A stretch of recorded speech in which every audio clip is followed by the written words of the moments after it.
All right, I think we're on now. It's 9 o'clock, so let's go ahead and get started.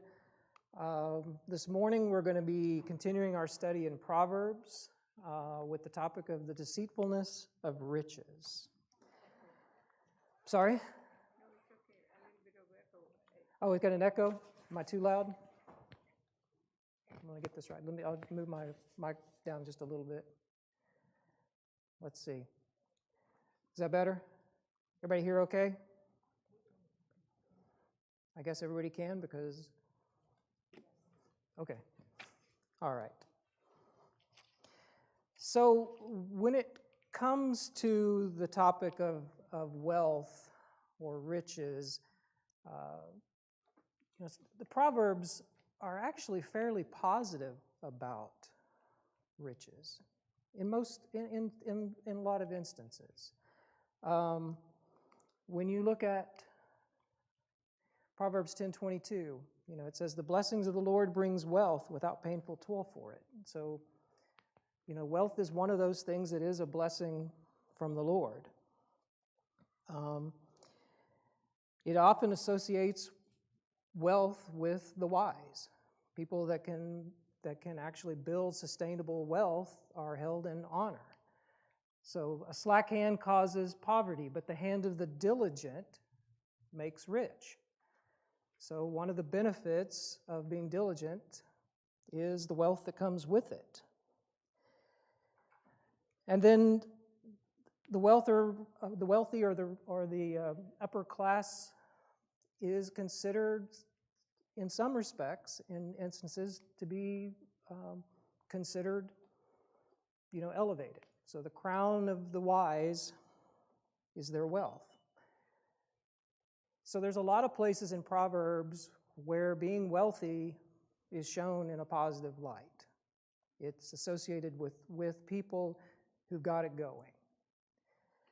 But there's a lot in here about the deceit that wealth brings. And so this morning we're going to be talking about that. And so where do we start a discussion of Proverbs? Well, let's go to Matthew.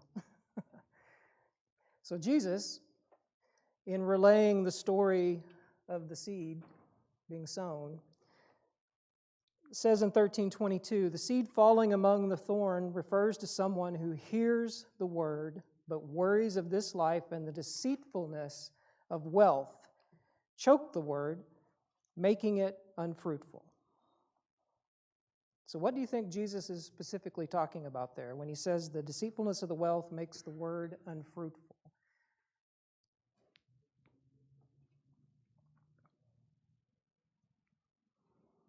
Is he talking about it in terms of how it affects your attitude or your personal relationships, or what's your thoughts?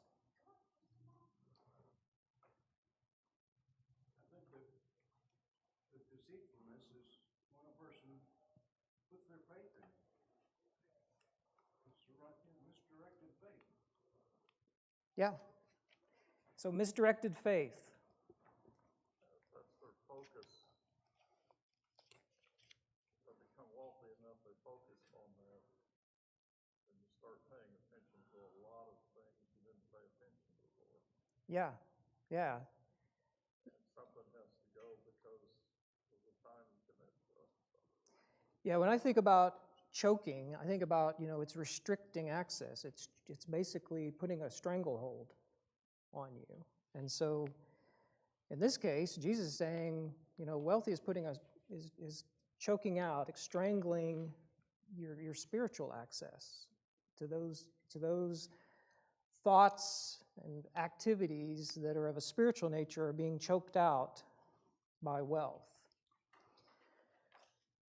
So because this is an auditorium class, and I think my clicker seems to be out.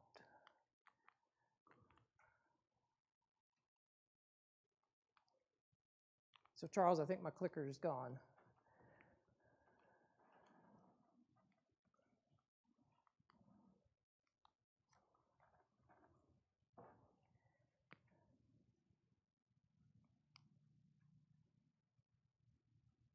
unless I messed it up somehow.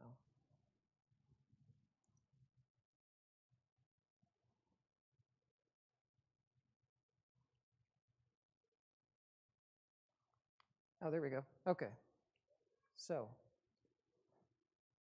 the big reveal was kind of delayed there, but we have to have a definition, right, in an auditorium class. So deceit.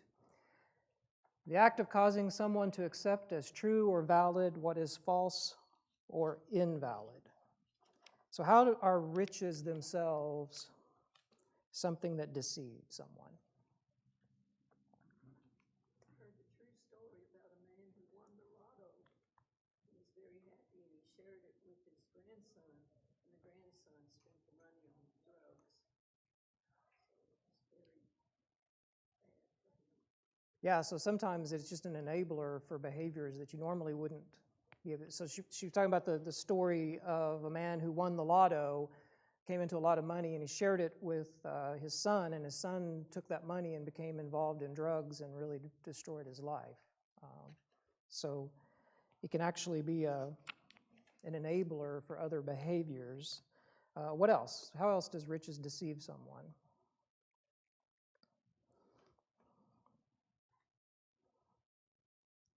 A false sense of security, Yep. false hope in something. Yep. Becomes really a false god in some ways, right?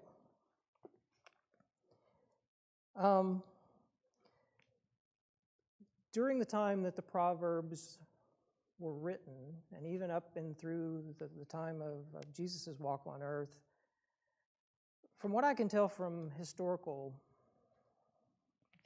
information, there wasn't much of a middle class, so to speak. It was a very two-tiered system.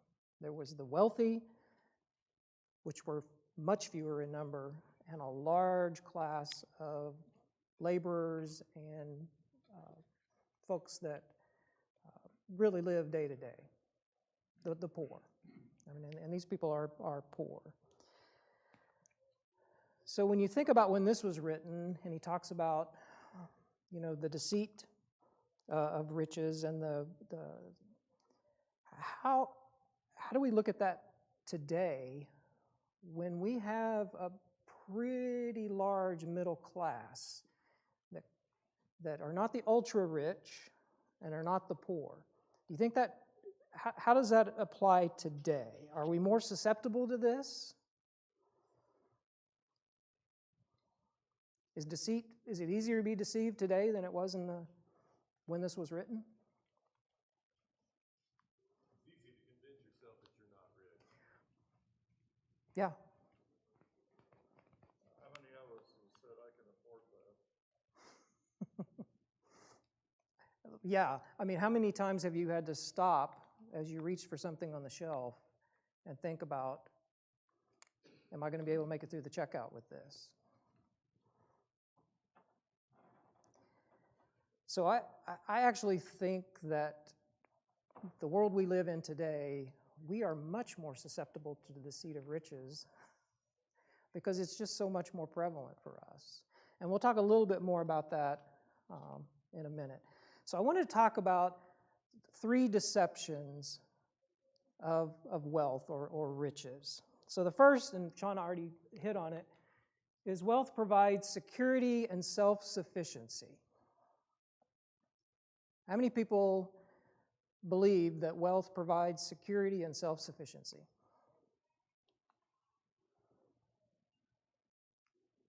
Okay, now we're in the walls here of the building, right? This is let's get honest, okay? I do. Now, as I study this, I realize how deceived I am, but really honestly, when I get up in the morning, I'd rather be wealthy than poor, right? And the reason is because I feel more secure with my wealth than I would without it. Does anybody disagree with that? Honestly, disagree with that?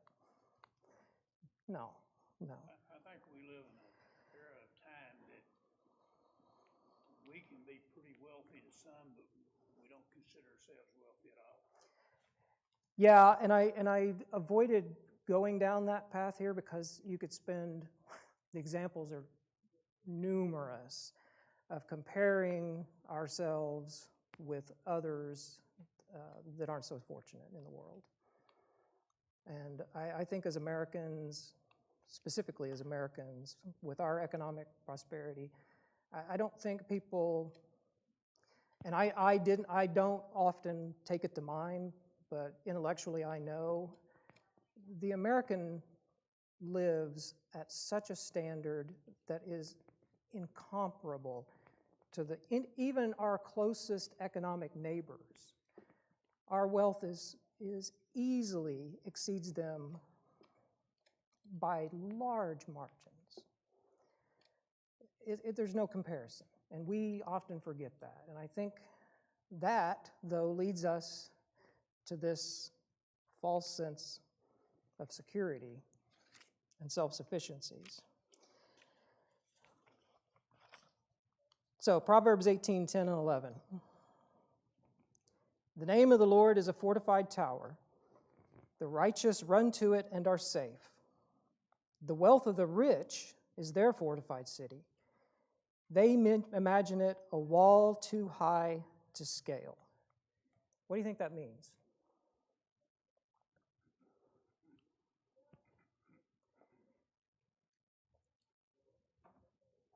So, sorry? If you're wealthy, you're not vulnerable to any attacks from anything.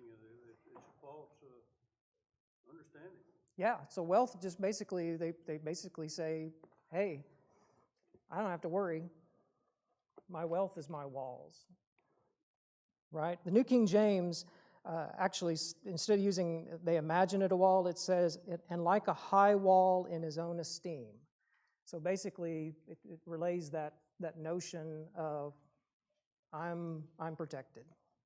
You know, in my own esteem, I'm there.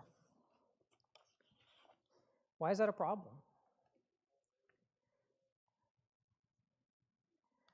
Well, Proverbs 23, 4, 5 says, do not wear yourself out to get rich. Do not trust your own cleverness. Cast but a glance at riches, and they are gone. For they will surely sprout wings and fly off to the sky like an eagle.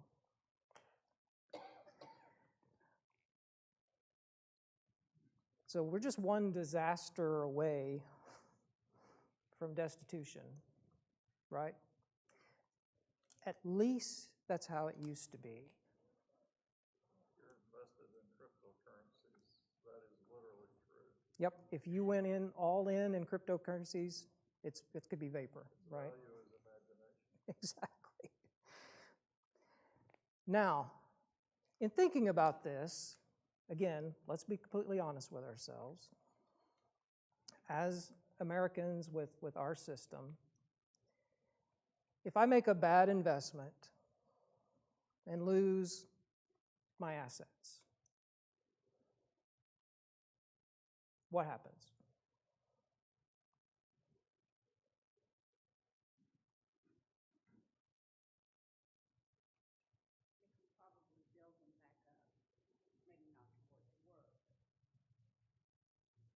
Yep. Right. And again, there's many dimensions to this, right?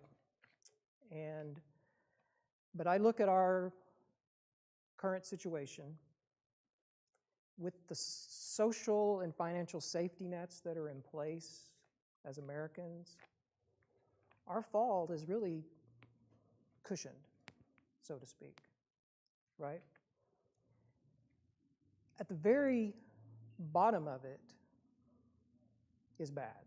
I mean, if you miss those nets, most people fall into a net of either welfare or some other form of support that allows them at least to get their daily bread, right? So when we think about poverty, we have to calibrate our modern society with the reality, right? Because Destitution, when the Proverbs were written, was not eating. It was sitting at the gates, begging just to sustain yourself for the next few hours. It was not about making your rent payment. It was not about being able to pay off your cell phone bill. It was survival. And so when we think about the divide between the wealthy and poor in terms of the deceitfulness of the rich are feeling, we have to keep that in mind.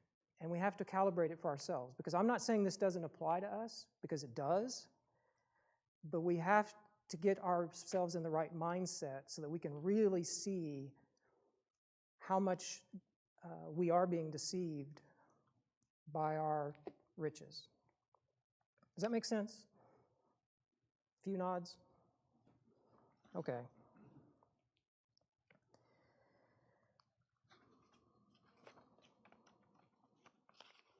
Proverbs 27, 23, and 24.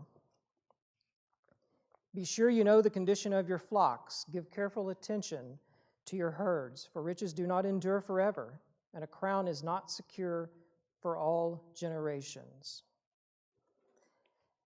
You know, there's a lot of talk about generational wealth. You guys hear that term? Generational wealth? And it's reference to the fact that people who come from wealthy families typically benefit off of that, right? And people who come from a poor family may not get the same benefits. What this proverb is saying is that stuff doesn't last forever,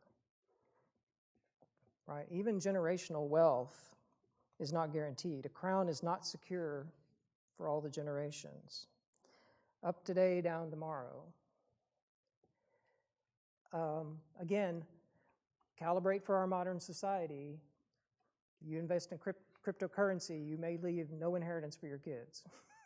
You know, I do not. Now, I'm not expecting anything from my inheritance, right? Because I came from fairly humble means. But if I was at the reading of an ancestor's will and they left me a bunch of cryptocurrencies, I'd be worried. I'd be worried. You know, because it's vapor. It can go away. That wealth can disappear immediately. And so we just have to keep that in mind. A couple more proverbs. The stingy are eager to get rich and are unaware that poverty awaits them. And those who trust in their riches will fall, but the righteous will thrive like a green leaf. And we're going to talk about this more later, but Proverbs is definitely making there are several Proverbs that are making a very distinction between those who are righteous and where they put their trust and the trust of the rich in their wealth. And clearly, poverty is only one bad day away, even for us, even for the level of poverty that we would probably be subjected to in a complete disaster. All right, deception number 2. Wealth is the measure of success in life. So when I grew up, and I guess in some of my formative years in the 80s, there was a popular bumper sticker. Does anybody remember that bumper sticker? Because when I said the bumper sticker as it relates to wealth, it probably comes to mind. And it basically said, he who dies with the most toys wins. Right? I thought that was hilarious. Probably for the wrong reason, though. I thought that was, you know, if you lived through the 80s, it was a booming, very materialistic time. It was. Members jackets, polo shirts, BMWs were the big rage. What's wrong with that?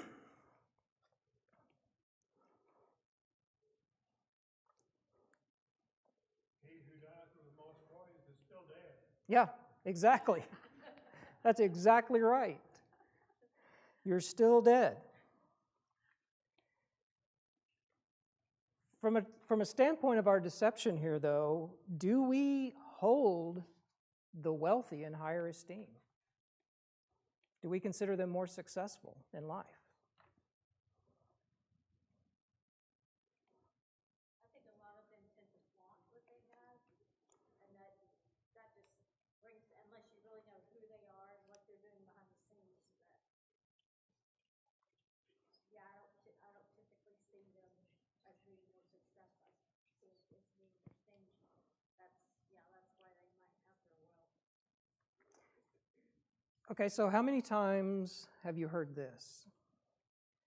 I'm going to vote for X politician because they are wealthy and they know how to manage stuff because they've got all that money. So they're proven. You ever heard that? I have. I've actually probably may have said it in the past. Nobody else? Well, it's just me? Wow. That's terrible. Politicians are all wealthy. Well, they are when they come out. They certainly are. That's a whole different class. We may hit on that. Maybe that's a topic we'll put on the list on fraud and deceit. But I don't know. I don't think I'm alone though. We tend to, as a society, hold the wealthy in a little bit higher esteem, I think. It certainly was a problem during the first century church because, Paul had to explicitly address that, right? Quit giving your seats of honor to the wealthy when they come in. So it was certainly a problem for them. I think it's still a problem for us if we were really honest. I know I am. Not that I'm honest, but I know that I see that in my own self. Do we assume that they have some kind of secret formula for life? That success is something that's just going to come their way? I hadn't put much thought in this, but you look at some Old Testament examples. You look at Abraham or Solomon, and their source of wealth and success was the Lord. Yeah. So sometimes maybe we do look at those. Maybe some people are blessed. I don't know. Yeah. No, that's true. And in fact, we started off the class talking about how there's a lot of Proverbs that associate success with wealth and righteousness and wisdom with wealth. Not necessarily righteousness, but wisdom with wealth. So there's a basis for that there, right? But what is wrong with this in terms of how it can be deceitful? One of the issues is how are you defining success? Because if you use the wrong yardstick, Yep. there are extended television shows on the broadcast networks that examine the life of famous people. Mm-hmm.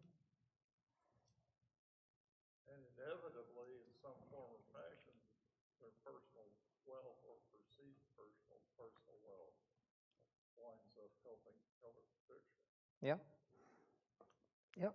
I don't know if you guys heard Jack. He said it depends a lot on how you define success. What does that really mean? Because there's a lot in our media that comes back around to success being, somehow described in terms of personal wealth. Did I get that right? Yeah. So what do the Proverbs say? A good name is more desirable than great riches. To be esteemed is better than silver or gold. Rich and poor have this in common. The Lord is the maker of them all. So if we're using wealth as a measure of success, what does that do? What does that say to God?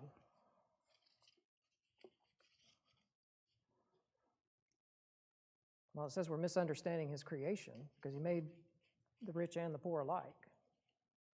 They're both part of his creation and both loved by him. So success, to Jack's point, if the measuring stick that we're using for success is wealth, then that measuring stick has a definite limitation and is going to evaporate at some point, right? So if we're picking a standard that doesn't apply for all times, it's probably not a very good standard, right? If we can't count on our measuring stick to survive when we need it to be measured by, it's not very useful. So Proverbs 11:4 says, "Wealth is worthless in the day of wrath, but righteousness delivers from death." So back to Bob's point, he who dies with the most toys still dies, right? At the end, wealth is not going to help us. And as a measuring stick, righteousness is what's going to deliver you. If you can be measured by your righteousness and not by your wealth, that's the delivering. Now, different class, but with Christ, we get to latch on to a lot of righteousness, right? I mean, we're never going to get there on our own righteousness, but Christ solved that for us. So when we think about trying to associate our wealth with success, Proverbs 13:22 says, "A good person leaves an inheritance for their children's children, but a sinner's wealth is stored up for the righteous." So once again, wealth is not only can evaporate, it also moves around a lot, right? One guy's up one day, one guy's up another day. One guy's down one day, everybody's down, everybody's up. It's so transient that really as a measure of wealth, a measure of success over a person's lifetime or generations of families, it's not a good standard to measure success by. Any other thoughts? A person that is working diligently, trying to live their life the way the Lord wants them to, will accumulate wealth of some sort. Mm-hmm. The challenge for subsequent generations is they didn't earn it. Yeah. And you don't ever appreciate something you didn't earn Yep. as much as the person that earned it did. Mm-hmm. While it might not be the focus of a wealthy person, if they're living their life right and working diligently, that will happen to them. They will become wealthy, but their children and their grandchildren, they may see dad or grandpa as kind of a checking account, a Santa Claus type person that will give them whatever they want. Yeah. So Jack is relaying the fact that money you don't earn yourself, if you're inherited it, it's never you don't appreciate it as the one who inherited. So you're more apt to be wasteful of it, to not appreciate what it provides, and to squander it. There's kind of a stereotype among, well, our society. I don't know how far back it goes. I think it goes back at least a few hundred years. But the stereotype of the son that inherits from the father and he's worthless, right? That the father was the disciplined, earning one, and the son was the squanderer. Even back to the parable of the prodigal son. Couldn't think of the name prodigal. I think that stereotype's probably well earned in a lot of cases. I'm not going to speak out against all inherited wealth, but I think there's probably a good record of that, and it's just part of that. How do we really want to measure success? I intellectually would rather measure success by my children's lives. But that's, I'll honestly say I spend probably more time looking at my bank account than I do my children's current state. Bad on me. Okay. Different book. Well, no, let's go back to this. No, let's do this. All right, let's go ahead. We don't have a lot of time. Deception number 3. Wealth leads to happiness.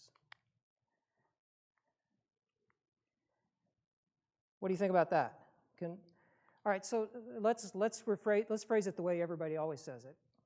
Can wealth buy happiness?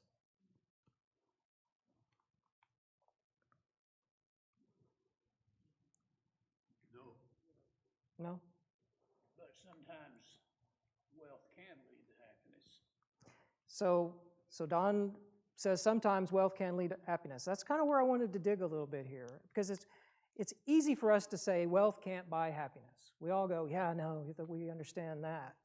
But let's dig in a little bit and let's be a little maybe more honest, right?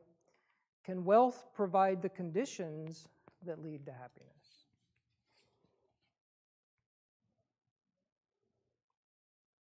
What do you think? No? Easier life, maybe. Okay. Yep. And I think in a second, Jack's going to say, well, it depends on how you define happiness, right? Because, and he's right. It's how you define happiness. So let's. I'd say wealth, if you're wealthy, you do have options that the unwealthy do not have. There is the potential that something you do with that could provide happiness, but it's not going to be buying more things. Yes. So absolutely, and Jack's exactly right. Can wealth provide the conditions that allow you to do things that lead to happiness? So for instance, can wealth give you more time and ability to pursue your own interests?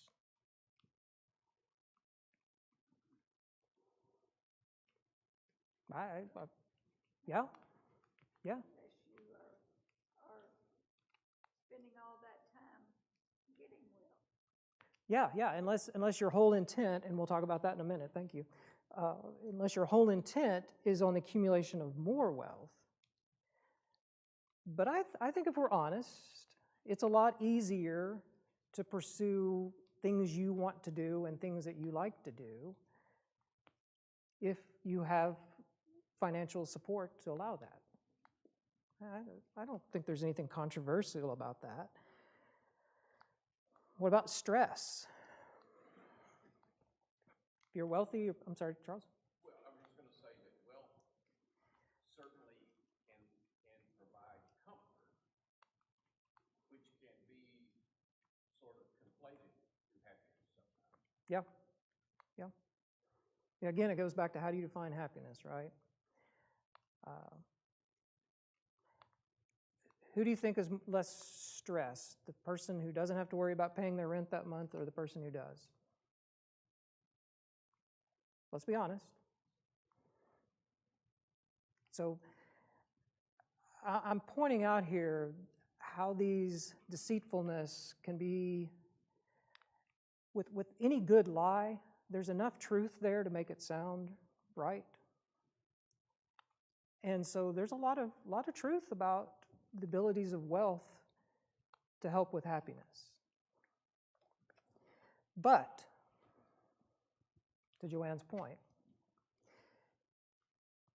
when it takes over is whenever things get really ugly, right?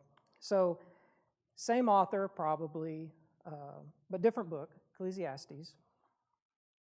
Whoever loves money never has enough. Whoever loves wealth is never satisfied with their income. This too is meaningless. The sleep of a laborer is sweet, whether they eat little or much, but as for the rich, their abundance permits them no sleep.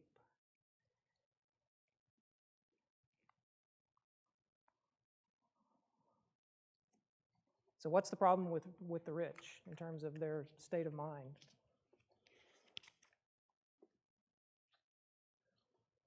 Always in pursuit of more. It's never enough. won't ever be satisfied. Do you ever feel that way sometimes?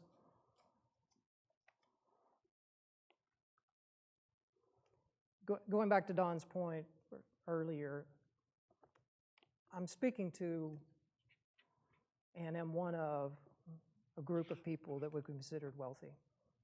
I mean, if we're honest, right? So do you ever feel this way?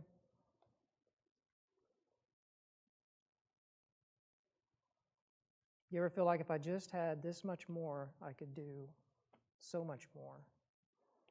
But then when I get it, if I just had so much more, I could do so much more. It's ugly, right? And it also leads to things that are unintended consequences. So Proverbs talks about in 119, such are the paths of all who go after ill-gotten gain. It takes away the life of those who get it. So one of the deceits that happens here is in our pursuit of wealth to enable happiness, sometimes we pursue things that become dishonest in order to fill that desire, that need for more.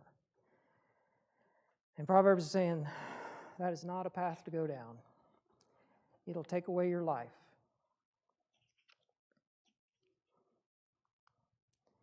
Proverbs 3:13. Blessed are those who find wisdom, those who gain understanding, for she is more profitable than silver and yields better returns than gold. She is more precious than rubies. Nothing you desire can compare with her. Long life is in her right hand, in her left hand are riches and honor. Her ways are pleasant ways, and all her paths are peace.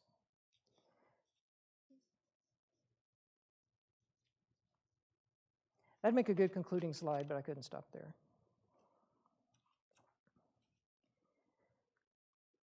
So we've looked at the deceptions of wealth. So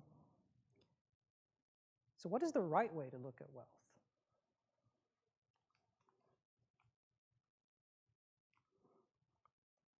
What is the idyllic economic state of life?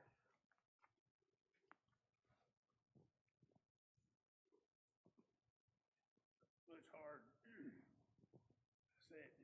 It's hard to decide how much is enough.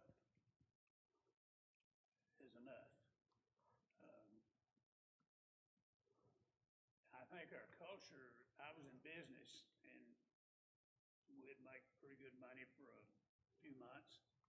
Well, we'd add equipment. But you look at it this way, you're employing more people, so you're spreading wealth. Yeah. I was fairly successful, but I never became a millionaire. I guess it's hard to really define that thin line of where you can be wealthy and still righteous. I think the big deal is if you got a lot of money or just hoarding it and not do anything good with it. Yeah. That's the sin. Yeah. Not having it. Yeah. Yep. Anybody here, Don? Okay. All right. Well, so I was going to look this up to make sure, but when I was doing this study, I think there's only one prayer in Proverbs that's just it's actually written as a prayer, and it's Proverbs 37 through 9. And I could be wrong on that. There could be more, but this is the only one I encountered. Two things I ask of you, Lord. Do not refuse me before I die. Keep falsehood and lies far from me. Give me neither poverty nor riches, but give me only my daily bread. Otherwise I may have too much and disown you and say, who is the Lord?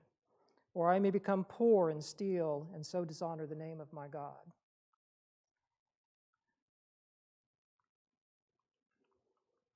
So at least for this time frame, when Solomon was written, and I think it probably applies in general, I think how we gauge it could rationalize different ways. But in this prayer, the ideal state that's being asked for is neither rich nor poor. Make sure I have enough to survive on so that I don't steal, but don't give me those riches with all the problems that comes with it. What do you think about that? Is that realistic for us? I think the key to it all, individually, I think the key to it all is contentment. Contentment. I'm sure that Solomon had a lot to say about this. Be content with what you have. Yeah. Yeah.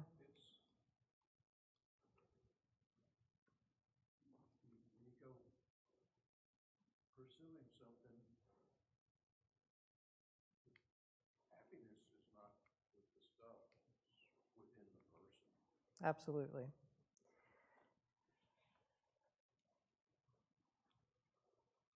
So it's about contentment. If we are good stewards of everything that belongs to God, then He will make us successful. I mean, when we focus on wealth, that's actually God's. Yeah. You know, Yep. hailstorms beat up God's cars, not ours.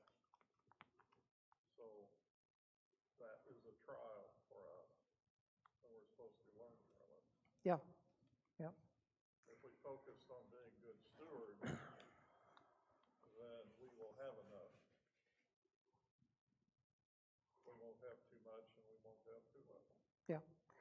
So Jack talked about the concept of being a good steward. I ran across in my studies a lesson that was delivered by John Wesley. Everybody recognize that name? Methodist Church is kind of one of his outgrowths. So John Wesley did a sermon on wealth, and I won't relay it here because they tend to go on and back in those days, right? But the outline was pretty simple. And these do map to Proverbs. He said, earn all you can honestly and diligently. And I think the latter part of that is the stress, right? Diligently and honestly. And if you look at the Proverbs, it talks about building wealth over time, slowly. Getting rich is not going to sustain itself, but riches earned over time and diligently are a sign of a wise person. Then he said, save. Save all you can. That sounds like something a good steward would do, and stuff. But then the last part is where I think, sometimes we slip up. Give all you can. And you can't stop after earn all you can, and you can't stop after save all you can. You have to complete all three steps. Give all you can to be a good steward of your wealth. Hit home, right? Talking to myself here. I'm not sure that's the way we live life in 21st century America, but I think John Wesley was right. This is a good model of how to be good stewards of wealth in today's society. All right. I'll stutter around here for another 30 seconds. 5, 4, 3, 2, 1. You're dismissed. Thank you. Next week we'll talk about taking criticism. So come ready. You got some. Next week is when to lay it on.